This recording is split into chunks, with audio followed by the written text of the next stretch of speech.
Hello there, and today on Dysplaced we have a guide and tips for you. And the best tip I have for you on progression is just follow the main quest line. If you follow the main quest line, you're going to get access to all the areas, as quickly as possible to be able to get all the ingredients that you need to upgrade your tools and your armor and all that kind of stuff to be able to, break and destroy more things and get access to more and stronger resources to continue the upgrade chain that you have. So don't worry about looking up where these resources are. How do you get like tin, for example? How do you get all these other resources? You're going to get it when you follow the main storyline. There's no fast way, there's no cheap way around it. If you go around there and explore everything, you're not going to get too much on there. The best way to try and advance yourself on materials is a short-term gain on using the shovel here. You can use that extra alt attack that you're going to get unlocked later on, and once you have that unlocked, just run around the map and make sure you're doing that and find out where all these little shovel locations are, because you can get lucky like earlier on when we go to the world map, when you're searching out like Sanctus, for example. There's a location in there that you can get a nice big stash of bronze bars before you have access to tin, basically, right? So way before you have access to tin, you can get a supply of bronze bars, which is going to enable you to actually upgrade one of your tools to like a level 1 bronze thing. It's not going to help you out at the end of the day as an overall big gain. Me myself, I went over there and I upgraded my pickaxe, for example, and I did that for a little bit extra damage, which wasn't really that helpful at the end of the day for that. I was able to mine some silver with it. I might have been able to mine it beforehand anyways, but yeah, it might have helped me get some of that silver nodes that are very hard, very rare spots in the map. You're going to find some silver, and that can be used to upgrade some of the other things. But at the end, for the grand scheme of things, it's not going to matter too much on there. Same for leveling up and getting that kind of a progression with your leveling system. Going around there and beating up these little things, and that's going to take the start of the game. That's going to take quite a bit of hits to destroy that stuff and get a little bit of experience. Wait until you're like way later on in the game and you have all these advanced tools that are upgraded, especially with the alternate attack that you can use in this one. With the axe alternate attack is really good at destroying wood, as you can see here. And then wait to destroy your houses and stuff like that once you have this upgraded, because it's a lot faster to do this, for example, than it is to bash your head against the wall trying to break some of these things. But yeah, you just come in here and destroy all this stuff. Whirlwind it down. Alternate attack is really handy for that, and then you get all this experience. You can see when the experience pops up there, 250. Lots of this stuff is really nice for that. So yeah, you get a lot of experience by destroying these things, but it's just going to be a lot faster once you have the skills later on with like whirlwind and stuff like that versus not having it. So yeah, definitely wait until later on to farm all this stuff, because it's not really worthwhile to kill all these bushes one at a time when you can do this instead later on, right? So you'll understand the difference when you first start the game. If you want to progress on experience, save all this stuff for later, and then you can easily destroy it with your whirlwind attacks. Now, as you know, you don't really get experience for farming unless you destroy your crops with whirlwind. So, and this will seem to be like a good spot. I'll show you this on the map. We are on the Anarchy map right here, and this is relatively early on in it. These big farm zones right here. This is where you can actually get your farming tool and your hoe, and you can plow this part of the this part of the game can be plowed, and then you can grow your own food. It's not really that I didn't do it here. I was going to.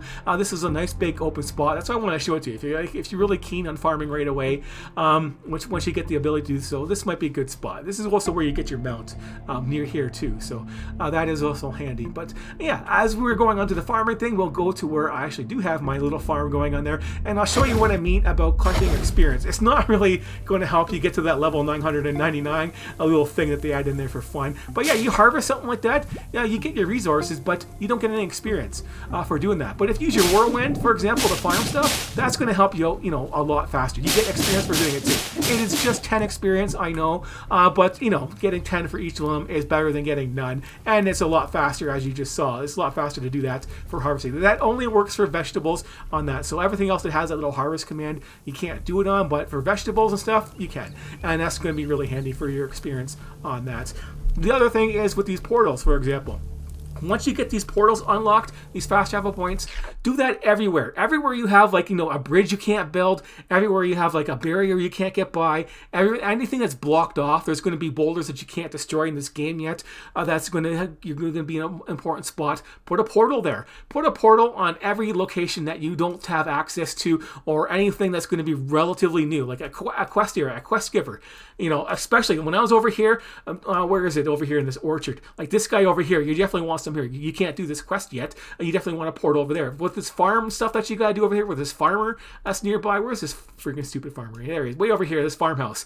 This stuff here was a pain in the ass to navigate, for example. So you want to put like a portal down everywhere. A quest giver, you give a portal. Where you find this, his husband, put a portal down. I should have portaled this whole area because it was such a pain in the ass to deal with on that part. But yeah, if the only thing you really want, you should look up there is where the buried treasures are. But everything else, just do the main quest line and don't really worry about this other alternate stuff until like later on when you want to. Unless you want to progress and do it like I did it last year. I went around there and searched for everything, and that did the main story. But I wasn't too worried about how fast I was progressing. But yeah, if you want to progress faster, just do the main story, and you should be good to go on that. Another thing for experience when you're doing stuff on the skill tree, you do have the access to those fishing zones, and fishing is really good. You get like 100 experience per, and then it adds another 10 experience per fish you catch, and you get up to like 8 fish. It's a random number between 6 and 8 usually.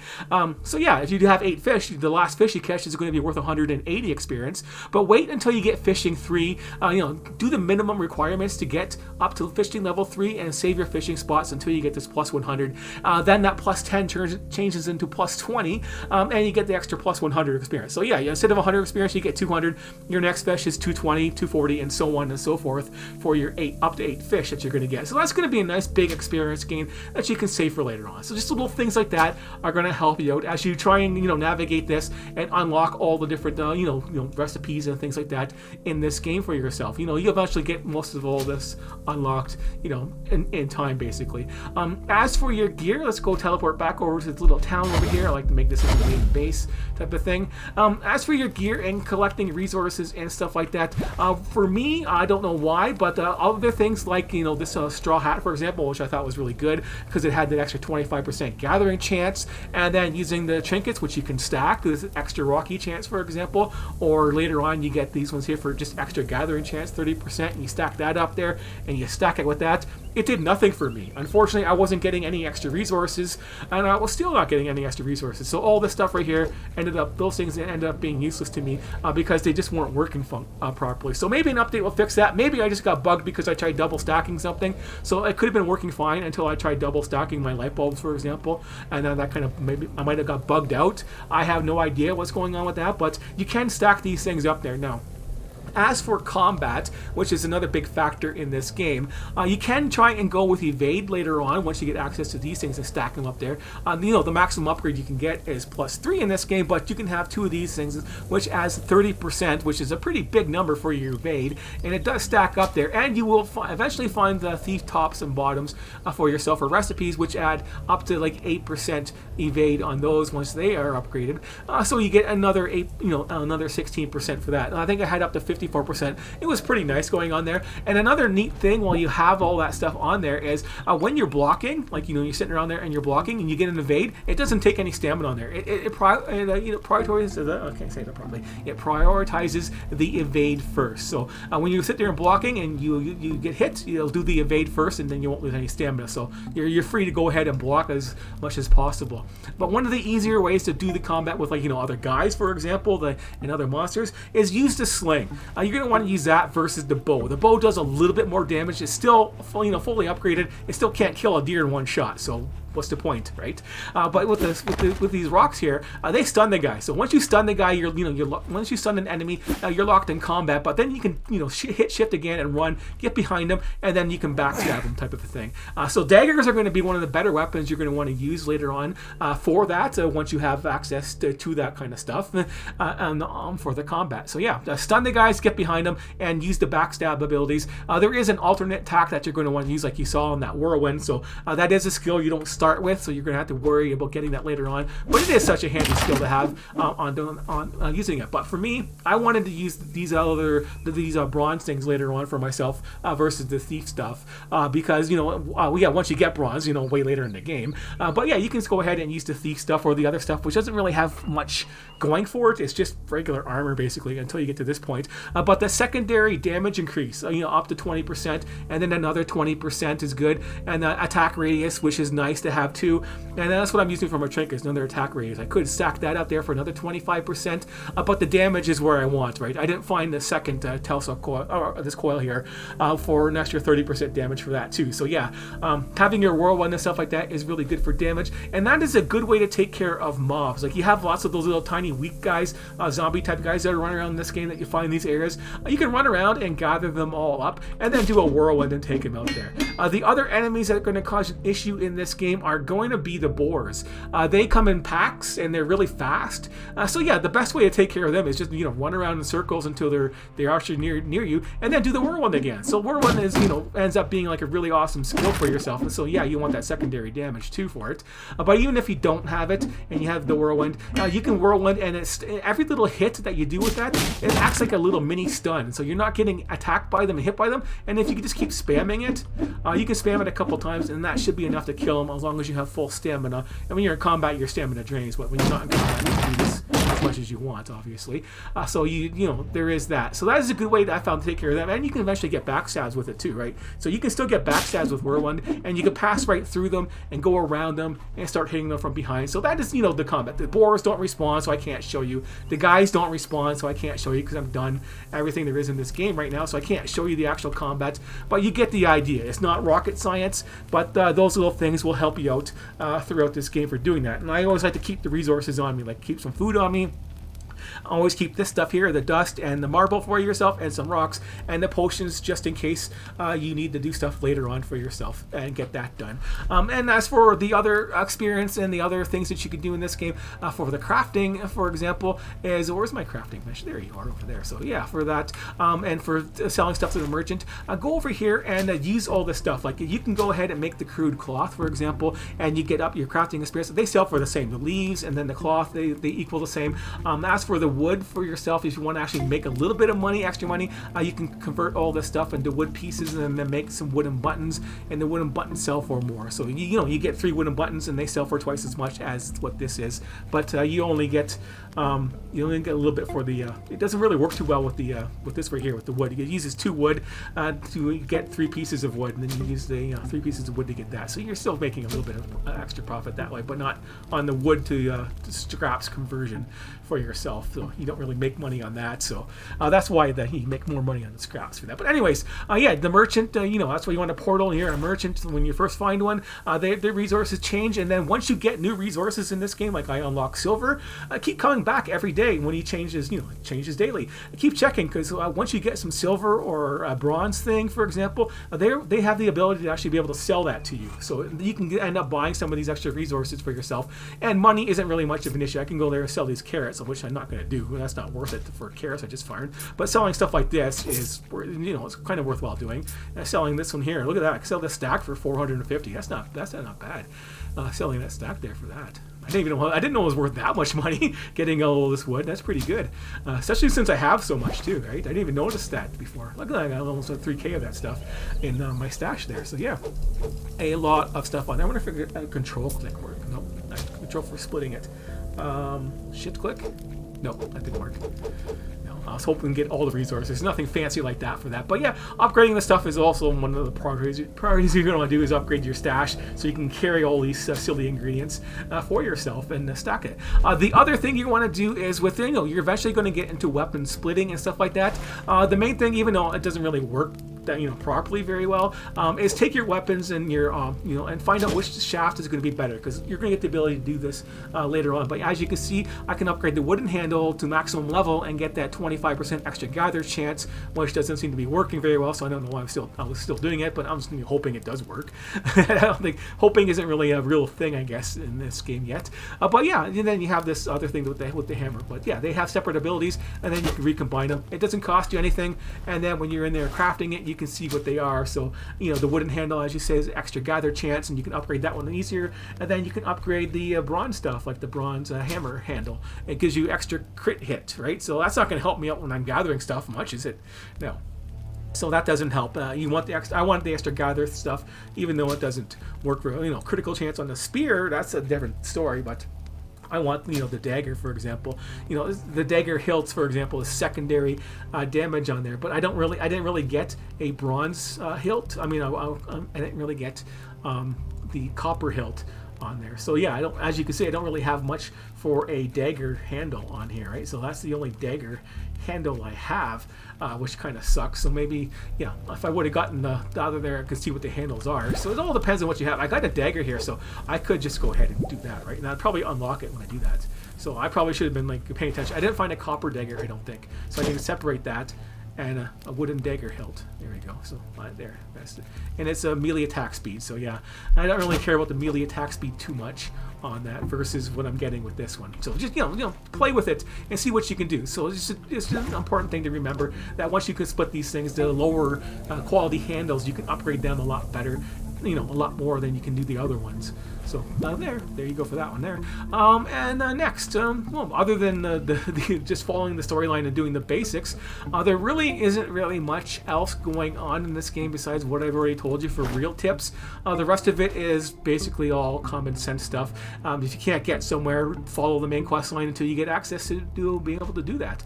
It's really that simple. Like, it can be all complicated because you got stuff like, you know, this little fish guy over here. You need to, you know, activate him. You don't activate him. You find him, you know, in the other map, you'll be able to find his first little place that you can go to and make sure you go back to it, right? So you go back to Sanctus and where you find the fish there, that'll lead you to this little island over here, for example, which leads you to the boat over here, which you have to go back over here to where your boat is, and then you can make the trip, and then you can access those two areas because those are hidden and those are extra after the fact, right? So after the fact that when you get this stuff unlocked, which is over on this map. So yeah, and you have to get access to this area here to find his cave, which is over here somewhere. So you'll be able to find his cave throughout the gameplay. There, the shrine of this guy here, and he'll give you access to the other areas that are blocked off. And it's mostly just extra areas, nothing too special about it. But if you want to explore everything and get some extra resources, then you can go ahead and do it. You do find enough resources to cover you on most things except for the silver. Silver is going to be a hard thing to get. That's why I said check out the traders every day. Make sure that, once you get silver, to make sure you have it. Yeah, so you can see the silver, got a little bit left over. But yeah, I got lots of tin. So yeah, lots of tin and lots of bronze. Now everything I can have is upgraded, so I don't really need any more. But yeah, still you get more than enough to finish off everything you need without doing all the extra stuff right away. So don't worry too much about that. There's nothing really else except, when you're fighting the bosses, it's just regular boss fight stuff. Make sure you have your potions equipped and ready and available, and just power through them. Just stand there and use potions and hit them and take the damage. Except for that last guy, you might want to actually run around him a little bit and do the little circle thing and kill him that way. Eventually, stamina potions would be good. You can unlock both of those things there and bring some stamina potions. So little things like that. Can't unlock this yet because there's no iron in this game, so don't worry about stuff like that. That's where it gets blocked off. Iron and those other fish that you can't catch. It says work in progress, so don't worry too much about not progressing in that regard yet. Still early access and all. And then those things will be available later on. But yeah, farming around with these other outland attacks and the extra area and extra damage to do is really much better for obvious reasons, right? So if I want to destroy more stone things, like there you go. Like that is a nice big area. If I wanted to make it even bigger, I could do it, but then I would lose my damage. But yeah, this is a lot easier to farm. Everything like this, and then all the stuff you can use for money. But this stuff is like low experience. This is nothing sauce for experience now. You have to get into it has to be like a lot higher to be worthwhile. But there's not much point in leveling up anyways. The level stops at 22 in this game, I believe, and that's where your last thing is that you learn. So getting higher than that isn't really going to help you very much. It doesn't really do anything for these level ups, I don't believe. It helps your stats a little bit maybe. I didn't actually pay attention because nothing was actually really that important. So you can tell, on my tone here is like, leveling up, it didn't really matter besides unlocking new technology. But that is about, all the advice I can give you. If you're going to farm something, it's not really required or anything like that. But if you are going to farm something, make it simple. Farm farm onions for onion soup. It's just, 10 health. You can't use this stuff in combat anyways, so it doesn't matter. And it's just onions for itself. The other things require things like you're not going to be able to get a lot of, like you don't want to go in there and pick all these berries. You can't grow them, so don't worry about them, that type of thing. You could do the stuff like the blocking stamina. These things don't really matter. They're not giving you the health back. These are just temporary buffs, so you can make temporary food with it. But yeah, and that's the only other thing. The only thing for other food is you have lots of meat for yourself, but you might want to save that for other foods that use it, like meat stew, for example. So, you might want to use this for boss broth, basically. So yeah, you want to stick with something you can regrow. That's going to cost you nothing. So stick with growing a lot of carrots and make carrot food for yourself instead of using meat like I've been using. You might need this later on for better cooking recipes. So yeah, that would be the advice on that. What else here? There's combat, upgrading, I think in level ups and your skill trees. Everything else is, like the main thing is follow the quest lines and you'll be able to get all the stuff unlocked anyways. And then the rest of the tips I said at early on there to summarize is, make sure you get your shovel and you're pounding the ground with it so you can get access to those other treasures as soon as possible for yourself. Don't worry too much about, oil is another problem that you're going to have. There's going to be alchemy stations you're going to find, and then you can go there and make some oil. And of course, you find an alchemy station, drop a portal down there, and of course, once you have access to it, then you'll be able to get that oil that you want, and then the merchant will sell some too. So then you can save your fish. And you don't really need too much of it anyways for yourself or your upgrades. But yeah, there you have it. That's what this game is all about in a nutshell. The best combat tools is your sling to stun the guys and backstab them, or use a whirlwind on your little axe there to take care of groups of guys and bundle them up that way, and carry the resources you need with you to build all your stuff, like your fire pits and your fast travel points, so you're not wasting your time going back and forth. That is it. Just enjoy the rest of the game and play on, basically, I guess. If there's any other questions you have about getting stuff, just feel free to ask. Most of the stuff is like common sense or parkour, pain in the ass crap to get to it. A lot of the areas in this game are still you can't get access to them because they're blocked off. Like over here, for example, near the end, this is blocked off, so I can't destroy these pillars. I can't get up here. All the stuff is done, but after the boss fight, you get access to this. You can't fix this bridge yet. You don't have access. That's the next area type of thing. It probably gives you a little boat here. I'm guessing it's going to give you a boat, and you're going to access to over here. There's probably going to be some way to get up to these taller areas in the other map you couldn't get to, or I just missed it because I didn't get all the areas in the first map for myself unlocked for you. But yeah, that's it. I think that's it. So thanks for watching, and I will see you later.